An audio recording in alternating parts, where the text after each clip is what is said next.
किसी ने बड़े कमाल की बात कही है कि फूलों को नहीं पता रहता है कि अगली सुबह वो मंदिर जाएंगे या किसी शमशान। इसलिए मुस्कुराते रहिए, हर पल मुस्कुराते रहिए और दुनिया में बनाइए अपनी अलग पहचान। तो मैं SOC में आपके साथ MK पांडे और फिर संडे फनी में मैं लेकर के आया हूँ आपके लिए एक न्यू स्टोरी। बच्चों सुनेंगे, ध्यान से नई स्टोरी को सुनेंगे और अंत में मैं आपके लिए क्वेश्चन दूंगा, उस क्वेश्चन के आंसर आपको देने होंगे। चलिए सुनते हैं नई स्टोरी।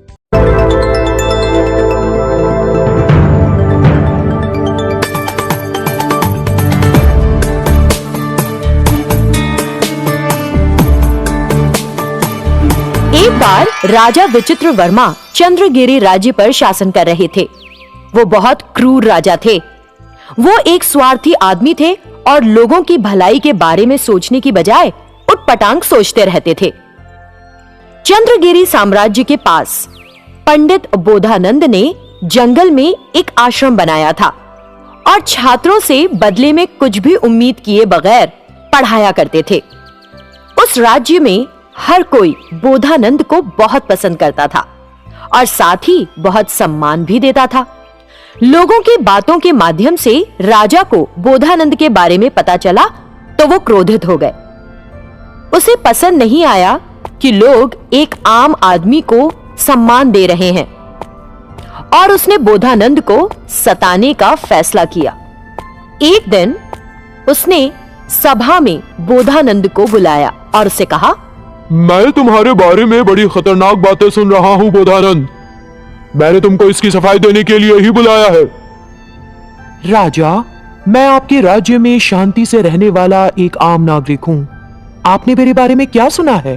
तब विचित्र वर्मा ने गुस्से में कहा, तुम्हारी चालाकी मेरे सामने काम नहीं करेगी बोधानंद। मुझे जानकारी मिली है कि तुमने आश्रम की स्थापना की है और अपनी शिक्षा के माध्यम से लोगों को गलत बातें बता रहे हो। ये सुनकर बोधानंद चिंतित हो गया और समझ गया कि राजा उन्हें गलत इरादे से दोषी ठहरा रहे हैं। लेकिन उसने राजा से विनम्रता से कहा, राजा, मैं किसी भी विश्वासघातक गतिविधियों में शामिल नहीं हूँ। मैं छात्रों को शास्त्र सिखाता हूँ और शांति से अपना जीवन जीता हूँ। आपने गलत सुना है। अगर तुमको लगता है कि तुम शास्त्रों के ज्ञाता हो तो मैं तुमसे 3 प्रश्न पूछूंगा, उनका जवाब दो मुझे। राजा, पूछिए, मैं उनका जवाब देने की कोशिश करूंगा।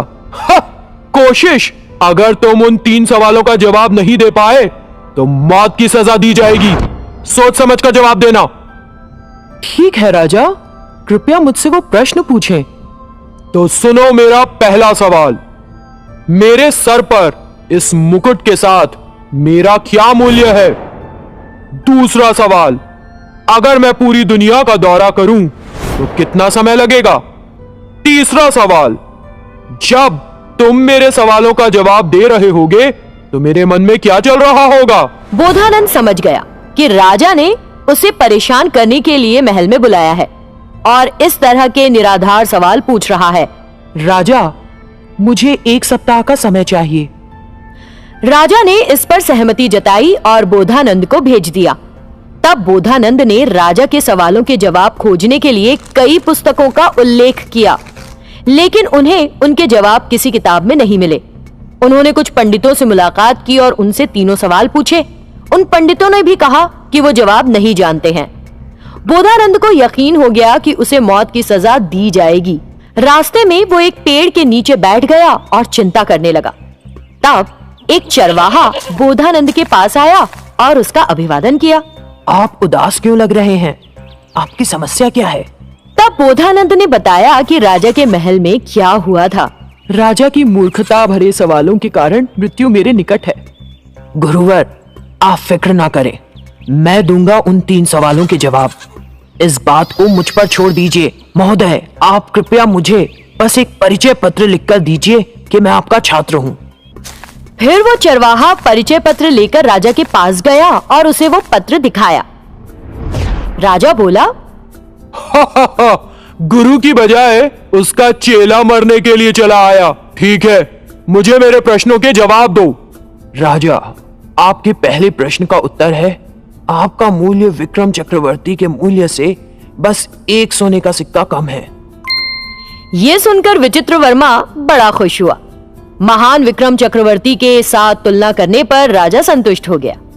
दूसरे प्रश्न का उत्तर कहते हुए, राजा, मुझे लगता है कि यदि आप सूर्योदय के समय जागते हैं और दुनिया भर में यात्रा करते हैं तो आप इसे अगले दिन सूर्योदय से पहले पूरा कर लेंगे, क्योंकि केवल सूर्य ही है जो पूरी दुनिया की सैर करता है। मुझे लगता है कि आप सूर्य से 1 मिनट पहले आ सकते हैं।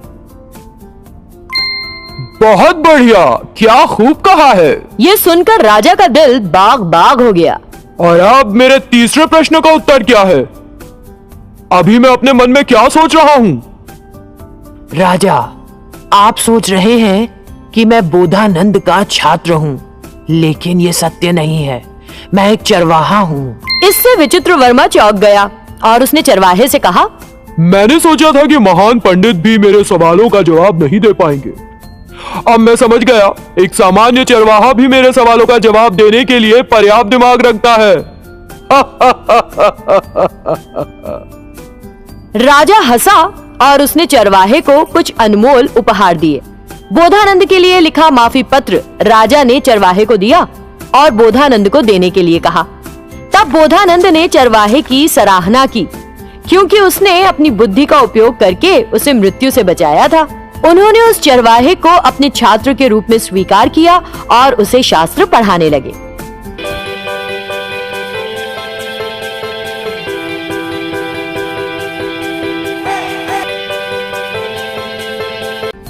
कृपया हमारा चैनल देखें और सब्सक्राइब करें और हाँ, बेल आइकन को टैप करना ना भूलें।